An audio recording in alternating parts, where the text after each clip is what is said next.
अस्सलामुअलैकुम वरहमतुल्लाहि वबरकातुहू। तो चलिए आज की हदीस शुरू करते हैं।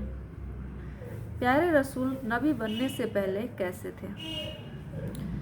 जब खुदा का घर भी बुराइयों से न बचा कि खुद काबे के अंदर और आसपास 360 मूर्तियां बनाकर रख दी गई, जिन्हें वह हरामकारी जैसे घिनौने काम को काबे की 4 दीवारी में छुपकर किया जाने लगा,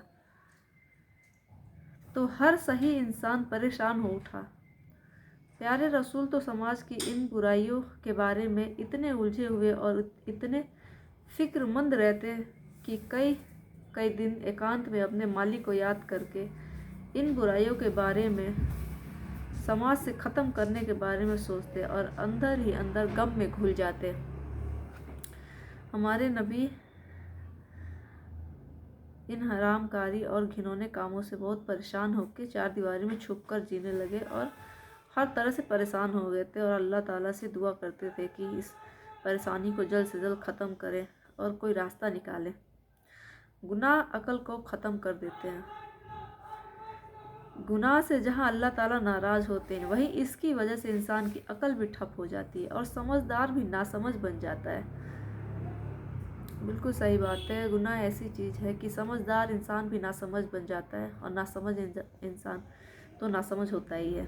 और अल्लाह ताला गुनाह से बहुत ही ज़्यादा नाराज़ होते हैं। मक्के के लोग जो अपने को बड़ा अक्लमंद और होशियार समझते थे, ऐसे काम करते थे कि मामूली सी सूझबूझ रखने वाला भी उसको सही नहीं कहेगा।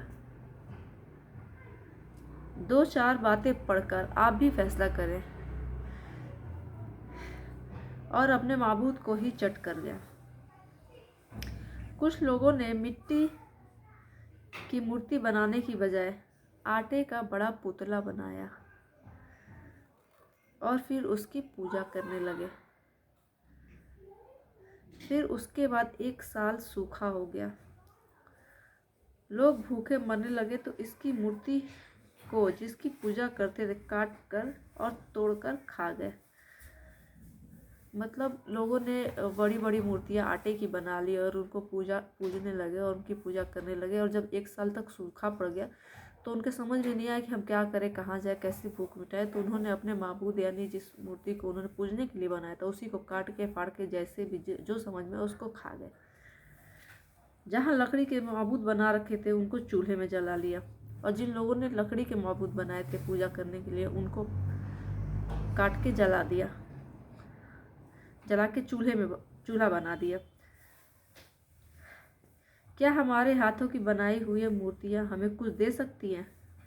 सोचने वाली बात होती है कि क्या हम अपने हाथ से जो आटे की मूर्तियाँ बना रहे हैं या पत्थर की बना रहे हैं, लकड़ी के बना रहे हैं, तो वो क्या हमें कुछ दे सकती है? जब हमने खुद ही उनको अपने हाथ से बनाया तो वो हमें क्या देंगी? सोचने वाली बात है। क्या वे हमारी पूजा के काबिल हो सकती है? और सुनिए, एक मर्द औरत ने आपस में काबे की 4 दीवारी में छुपकर गलत काम किया। लोगों ने उनको सजा दी और उनकी बेइज्जती के लिए उनकी मूर्तियां बनाकर खड़ी कर दी। आगे चलकर लोग उनकी पूजा करने लगे।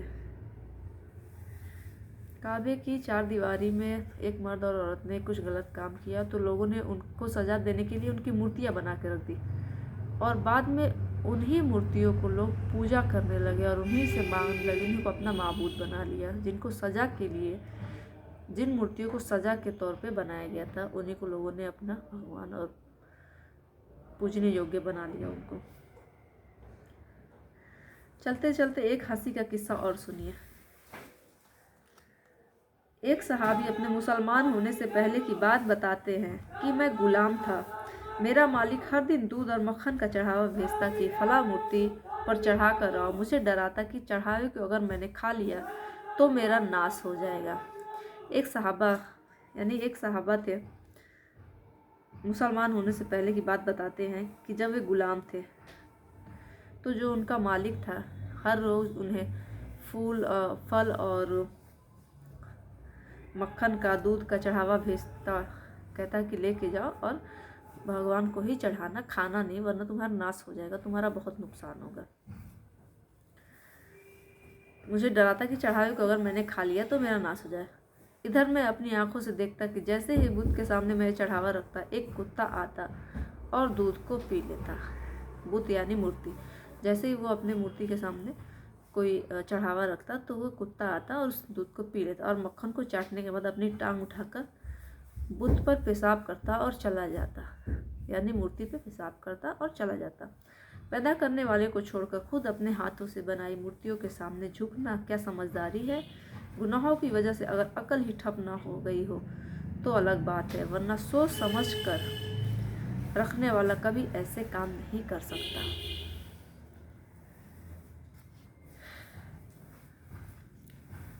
आपने नबी बनने से पहले भी बुराई नहीं की। अबू तालिब साल भर में एक बार अपने कबीले वालों के साथ मंदिर में मेले के मौके पर दर्शन के लिए जाते, जहाँ पर वे सर के बाल उतरवा देते, बलि चढ़ाते। प्यारे रसूल को बहुत कहा जाता, लेकिन आप कभी नहीं जाते थे। एक बार गए भी, लेकिन आप बीमार हो गए और किसी प्रकार की रस्म और पूजा पाठ में भाग नहीं लिया। नबी बनने के बाद प्यारे रसूल फरमाते कि नबी बनने से पहले भी मैंने न किसी बुराई को किया और न ही उसका इरादा किया। सिर्फ 2 बार सोचा, लेकिन अल्लाह ने मुझे बचा लिया। एक बार मक्के में कोई प्रोग्राम था जिसमें बाजा बजाना था। मैं बकरी चराने के लिए जंगल में था, तो मैंने अपने साथी से कहा कि मेरी बकरियों की निगरानी करना, मैं मक्का शहर जाकर आता हूँ। जब मैं शहर में गया तो प्रोग्राम शुरू होने में कुछ देर थी कि मैं लेट गया और मुझे नींद आ गई। जिस समय प्रोग्राम ख़त्म हो गया तब मेरी आँख खुली। एक बार और ऐसा ही हुआ, मगर दोनों बार अल्लाह ने मुझे बचा लिया। एक बार आपके सामने कुरैश ने खाना लाकर रखा जो बुतों के चढ़ावे का था। जानवर किसी बुत के नाम पर काटा गया था तो आपने उसे खाने से इनकार कर दिया। ऐसा कहना और सोचना बिल्कुल गलत और जहालत की बात है कि प्यारे रसूल नबी बनने से पहले अपने ख़ानदान और शहर वालों की तरह ज़िंदगी गुजारते थे। सही बात यह है कि नबी बनने से पहले भी आपने किसी तरह की बुराई नहीं की। हमारे प्यारे रसूल ने, हमारे नबी ने नबी बनने से पहले भी ना कोई बुराई करी, ना ही कोई गलत काम किया, ना ही किसी को भला बुरा कहा, ना कोई लड़ाई झगड़ा, मतलब कुछ नहीं किया। वो शुरू से ही बहुत ही इत्मीनान की ज़िंदगी जीते थे। गारे हीरा की तन्हाई।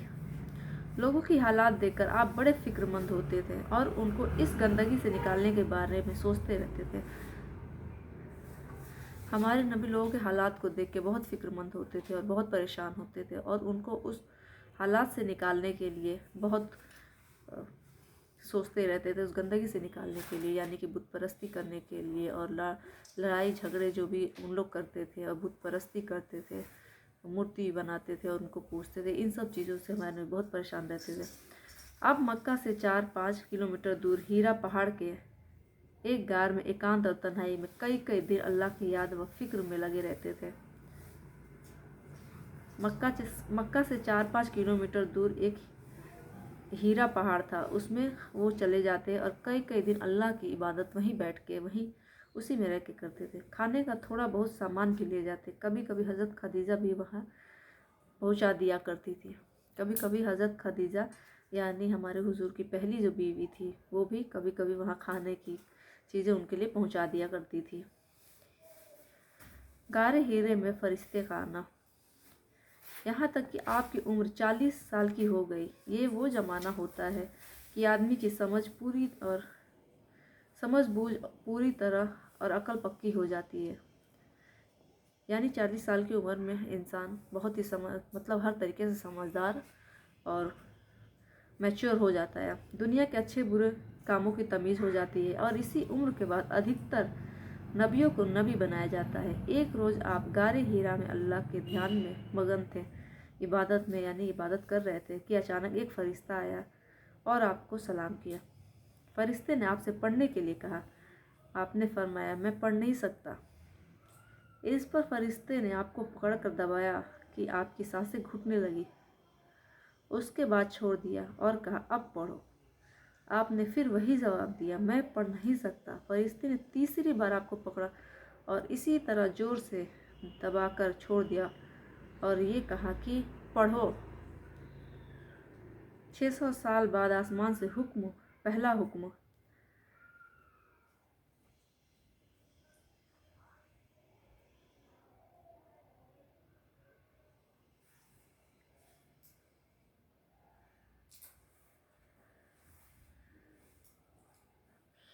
تو چلیے آج کی حدیث سے ہی ختم کرتے ہیں، واقعہ پورا ہو گیا۔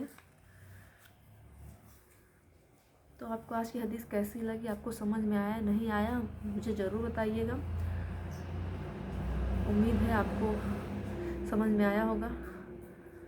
اور چلیے پھر اجازت لیتے ہیں آپ سے، اور کل پھر ملیں گے ایک دوسری حدیث کے ساتھ۔ تب تک کے لیے لیتے ہیں آپ سے وداع۔ السلام علیکم ورحمۃ اللہ وبرکاتہ۔